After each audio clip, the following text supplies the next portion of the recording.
ശബരിമല ഞങ്ങൾക്ക് അനുകൂലമായിട്ടാണ് പ്രതികരിക്കുക. കാരണം എന്താ പറഞ്ഞാൽ ശബരിമലയിൽ ഉണ്ടായ സംഭവത്തെ കൃത്യമായിട്ട് മനസ്സിലാക്കി ഇടപെട്ട ഗവൺമെൻറ്റാണ് കേരളത്തിലെ ഇടതുപക്ഷ മുന്നണി ഗവൺമെൻറ്. ഞങ്ങൾ അന്നു മുതലേ പറഞ്ഞുകൊണ്ടിരിക്കുന്നത് ആരെല്ലാം ഇതിൻ്റെ പിന്നിലുണ്ടോ അവരെല്ലാം നിയമത്തിൻ്റെ മുമ്പിൽ കൊണ്ടുവരണം. ആര് എന്ന പ്രശ്നമില്ല, ആരെയും സംരക്ഷിക്കുകയില്ല. ഒരു തരി സ്വർണം അയ്യപ്പൻ്റെ നഷ്ടപ്പെടാൻ പാടില്ല എന്ന നിലപാടാണ് ആദ്യം മുതലേ ഞങ്ങൾ എടുത്തത്. അത് ജനങ്ങൾക്ക് വിശ്വാസമുണ്ട്. അല്ലാതെ പണ്ട് കാലത്ത് ചെയ്ത രീതിയിലേക്ക് ഞാൻ നേരത്തെ ചൂണ്ടിക്കാണിച്ചതാണ് ആ പ്രശ്നങ്ങളെല്ലാം. ഗുരുവായൂരിൻ്റെ പ്രശ്നങ്ങളൊക്കെ കിട്ടിയില്ല എന്നുള്ള സത്യമല്ലേ, വസ്തുതാപരമല്ലേ, പരിശോധിക്കട്ടെ. അവിടെ ഒരു ചെറിയ കഷ്ണം മാത്രമേ കിട്ടിയിട്ടുള്ളൂ, ബാക്കിയെല്ലാം ഇവിടെ പോയി. ബാക്കിയെല്ലാം ഇവർ കേട്ടു. അതിൻ്റെ അർത്ഥം അവർ പറയട്ടെ, കിട്ടാത്തത് ഇവിടെ പോയി എന്നുള്ള ചോദ്യത്തിന് ഉത്തരം പറയട്ടെ. അത് കൃത്യമായിട്ട് ഒരു ചാനലിൽ തന്നെ കാണിച്ചിട്ടുണ്ട്. ഇത്ര നഷ്ടപ്പെട്ടു, അതിന് കിട്ടിയത് ഇത്രയാണെന്ന്. ബാക്കി എവിടെ പോയി? ഇടതുപക്ഷ ജനാധിപത്യ മുന്നണി ഗവൺമെൻറ്റിൻ്റെ കാലത്ത് ശബരിമലയിൽ നഷ്ടപ്പെട്ടിട്ടുള്ള സ്വർണം തിരിച്ചു പിടിക്കുമെന്നുള്ള കാര്യത്തിൽ യാതൊരു സംശയവും വേണ്ട. അതുകൊണ്ടാണ് ഞാൻ ഉറപ്പിച്ച് പറഞ്ഞത് ഒരു തരി സ്വർണം നഷ്ടപ്പെടാൻ പറ്റില്ല.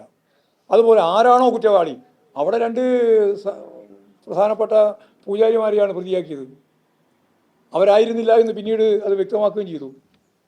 ഏഷ്യാനെറ്റ് തന്നെ അത് കൃത്യമായിട്ട് അതൊരു സ്റ്റോറിയായിട്ട് തന്നെ അവതരിപ്പിച്ചു. അതിനുശേഷം പുനരന്വേഷണം വന്നു. ആ അന്വേഷണത്തിന് കൃഷ്ണനുണ്ണി എന്ന് പറയുന്ന ജസ്റ്റിസിനെ ചുമതലപ്പെടുത്തി.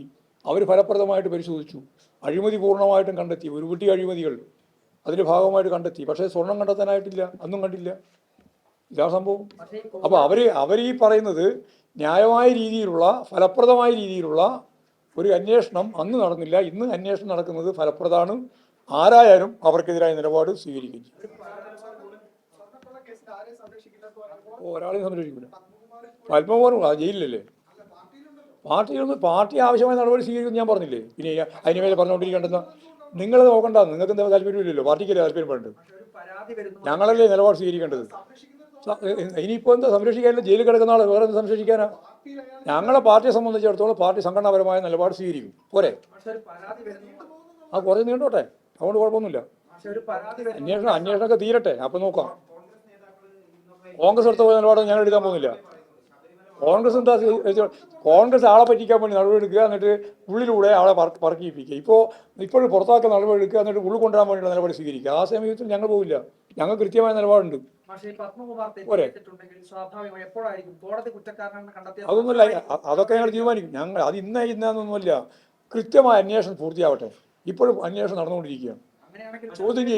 ചോദ്യം ചെയ്യലും അന്വേഷണവും നടന്നുകൊണ്ടിരിക്കുന്ന ഈ അന്വേഷണം പൂർത്തിയാവുന്ന മുറക്ക് നമുക്ക് നിലപാട് സ്വീകരിക്കാം. അന്വേഷണത്തിൽ പൂർണ്ണമായ സംതൃപ്തി.